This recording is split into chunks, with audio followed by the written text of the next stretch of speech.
agenda packet. If we are ready to go, is camera on? We're good to go? Yes? We're on 4? Good.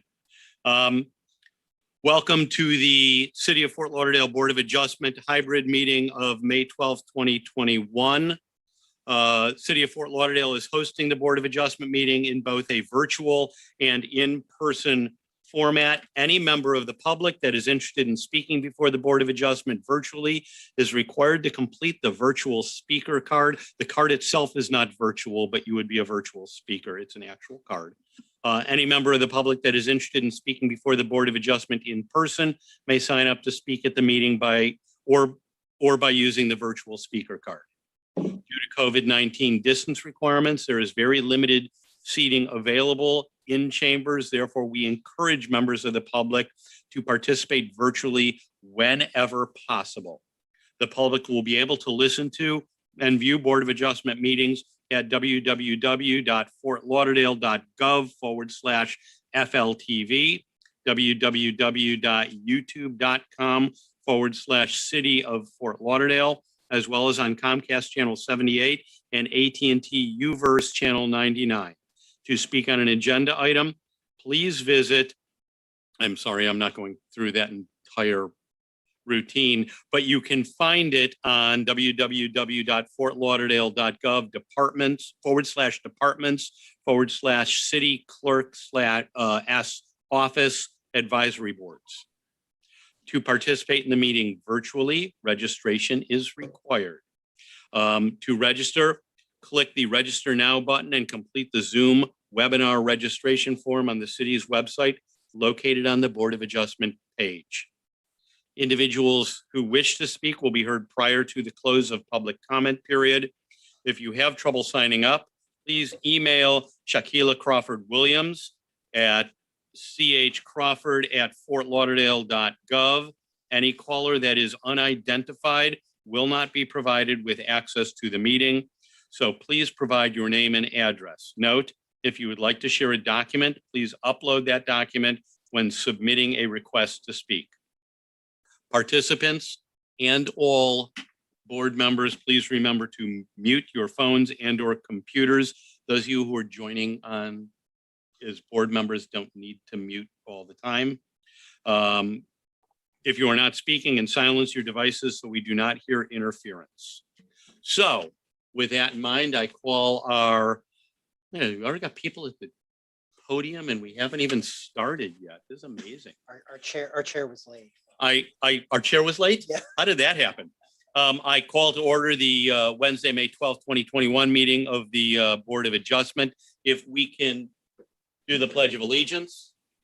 I pledge allegiance to the flag of the United States of America and to the republic for which it stands, one nation, under God, indivisible, with liberty and justice for all. Thank you very much.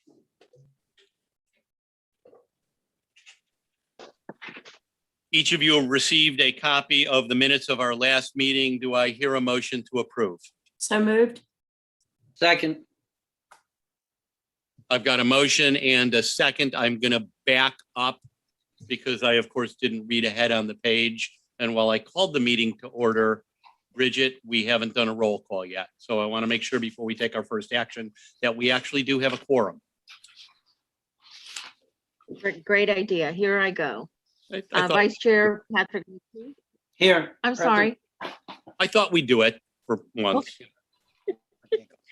Eugenia Ellis, Here. Carrie Villeneuve, No. absent. Douglas Reynolds, Present. Blaze McGinley, Present. Chadwick Maxey, Here. alternate Chip Falkinger, Present. alternate Shelley Eichner, Here. alternate Mike Lambrechts, Present. thank you, and Chair Howard Nelson. Present. And didn't Carrie end term last meeting?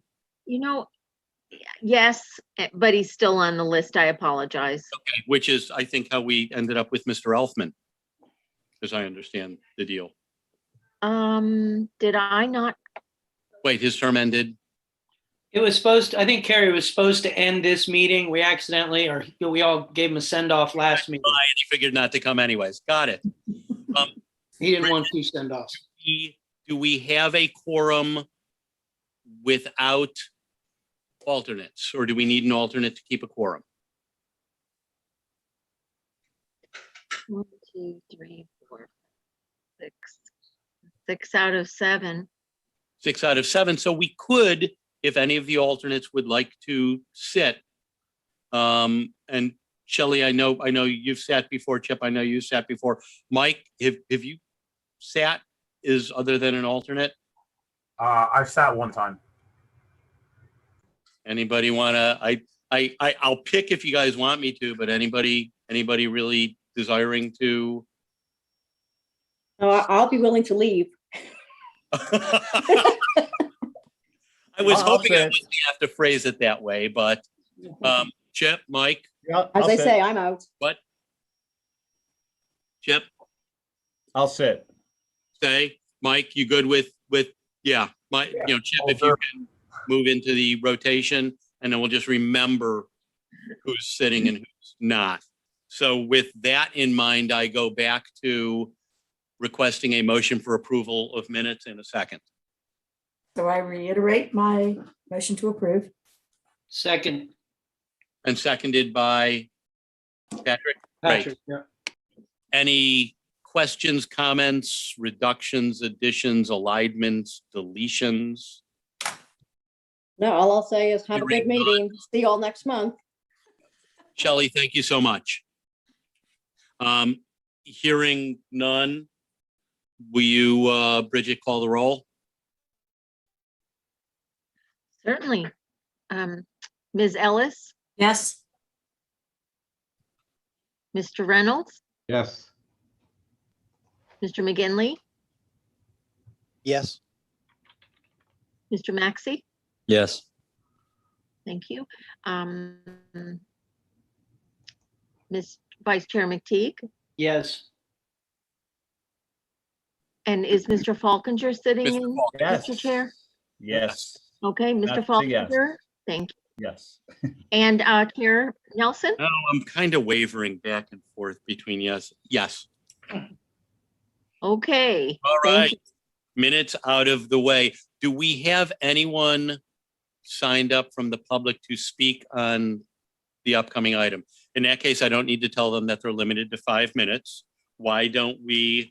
Mr. Chair, Yes, ma'am. we have another item to vote. I am so Yes. sorry. I was looking at the script and not at the agenda. Vote to change the regular meeting start time from 6:30 to 6 p.m. Number one, do we have a motion to approve? So I would make that motion. Ms. Ellis I'll second it. and Mr. McTeague, any discussion on the item? Anybody enormously opposed to moving it down to 6:30 or to 6? In that case, Bridget, you want to call the roll? Certainly. Mr. Reynolds? Yes. Okay, Mr. McGinley, Yes. Mr. Maxey, Yes. Mr. Falconer, Yes. Vice Chair McTeague, Yes. Ms. Ellis, Yes. and Chair Nelson. Yes, please show unanimous approval. Yes, If we can thank you.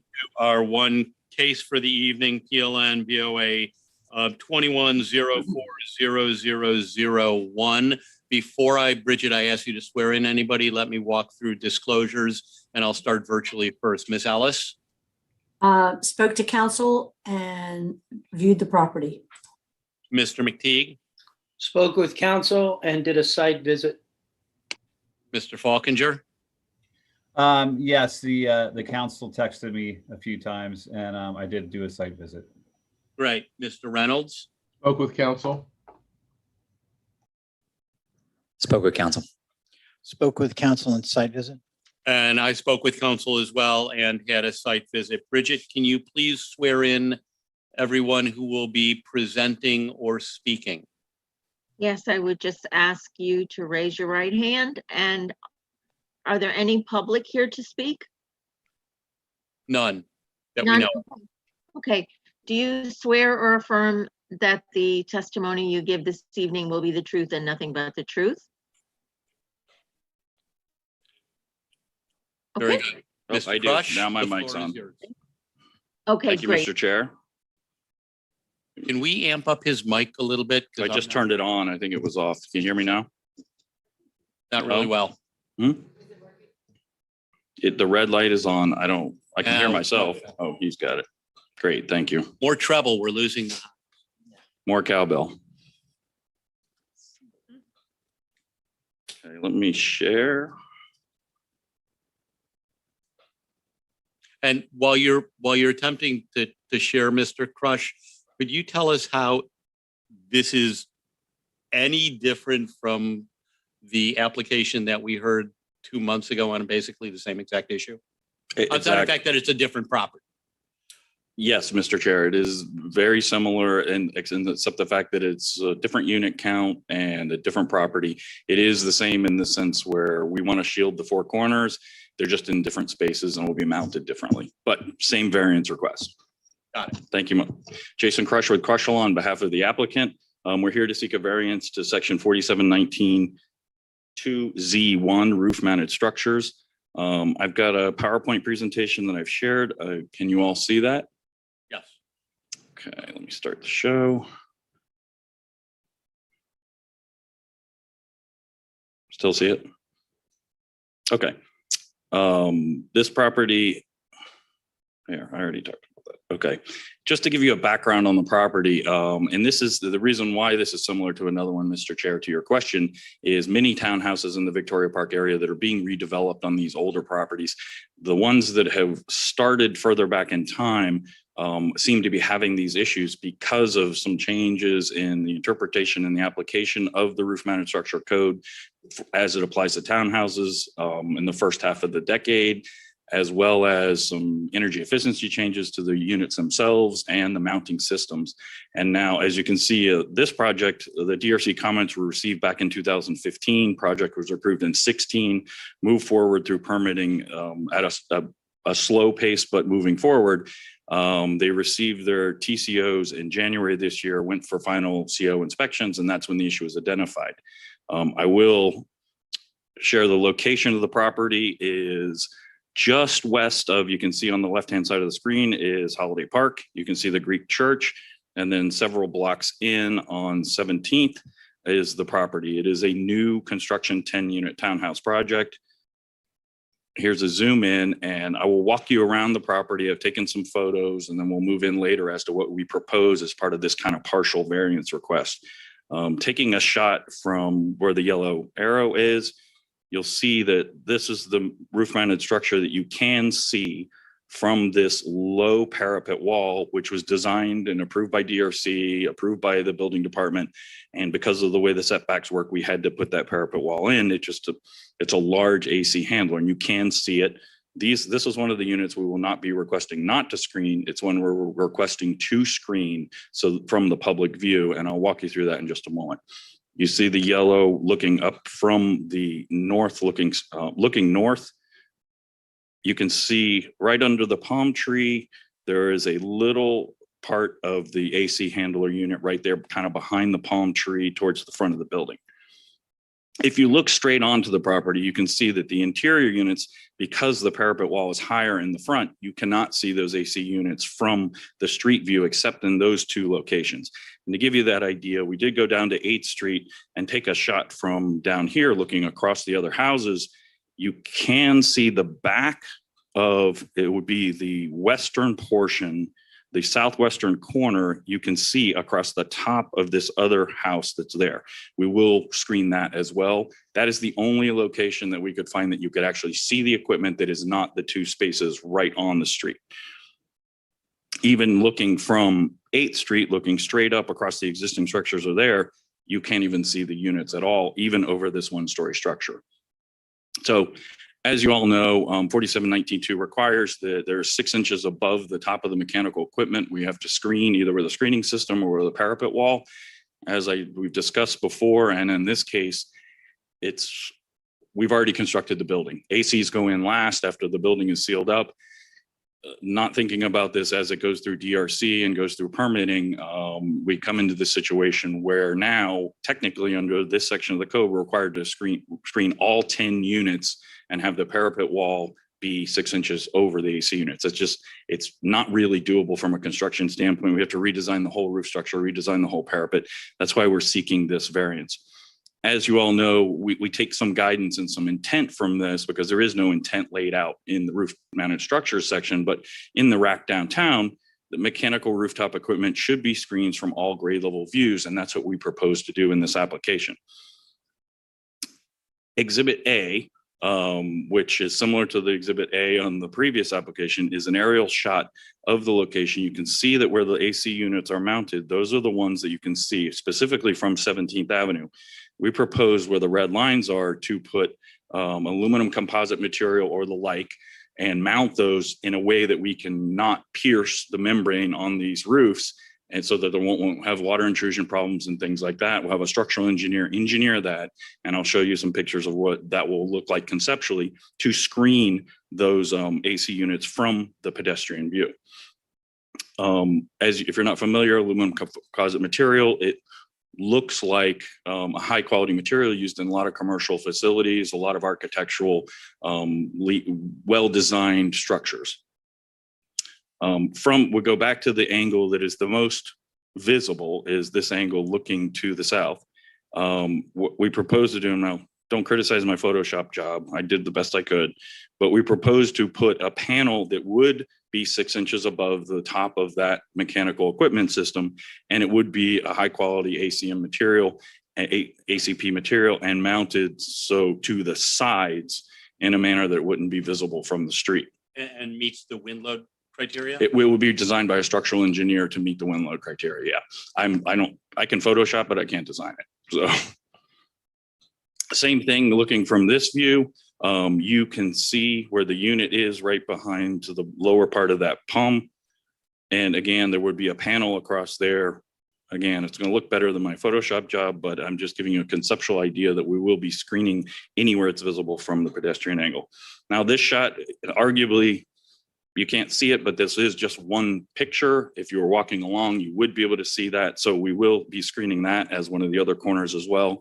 And even the fourth corner, that it's hard to get a picture of seeing it, but other residents and other properties may be able to be in their backyard and see it. So we'll screen that one, that fourth location as well.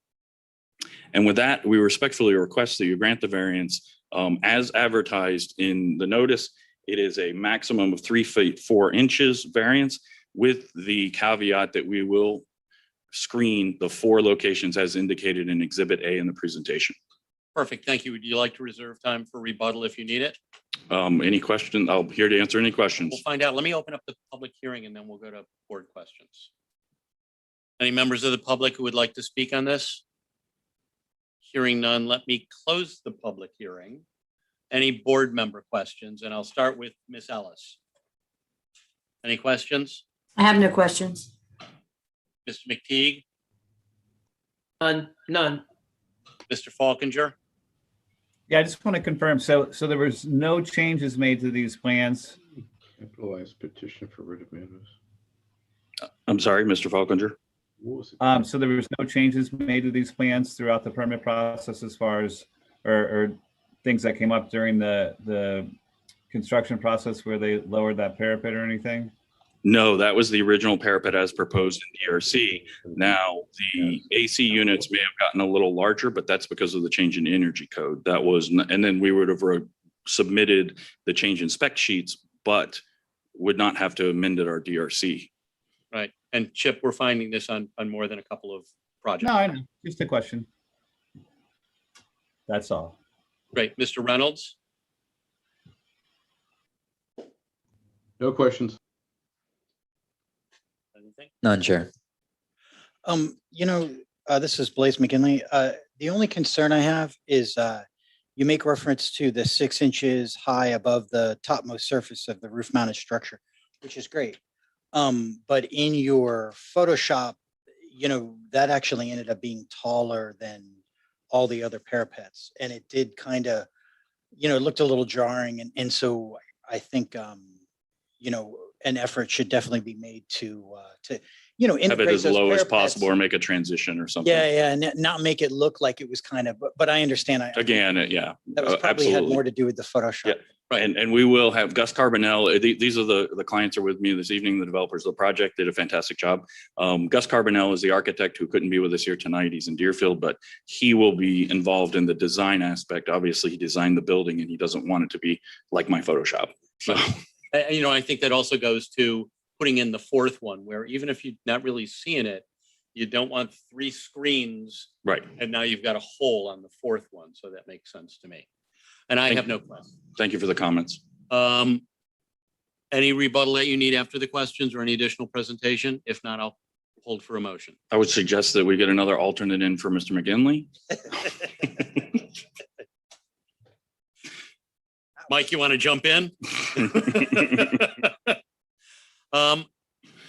Is there a motion? Mr. McGinley, Yeah, would you like to make a motion?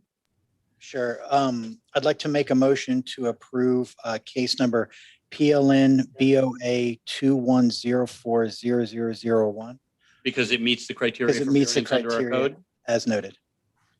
So I've got a motion and a second. Chair, I'll second. And a second. Very good. Any discussion before a vote? If not, I'll ask Bridget for a roll call. Okay, certainly. Mr. McGinley, Yes, Mr. Maxey, Yes. Mr. Falkinger, Yes. Vice Chair McTee, Yes.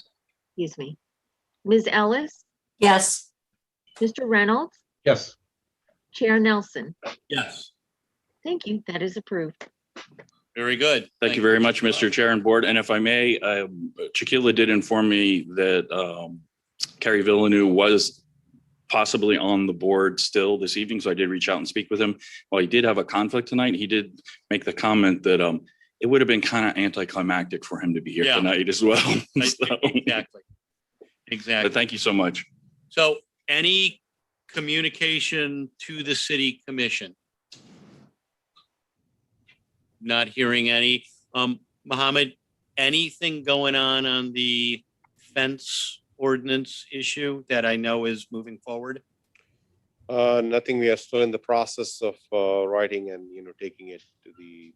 Okay, we're in- very good. Anything for the good of the city? In that case, is there a motion to adjourn? So moved. And we are adjourned. Good night, everybody. Right. Bye, everybody.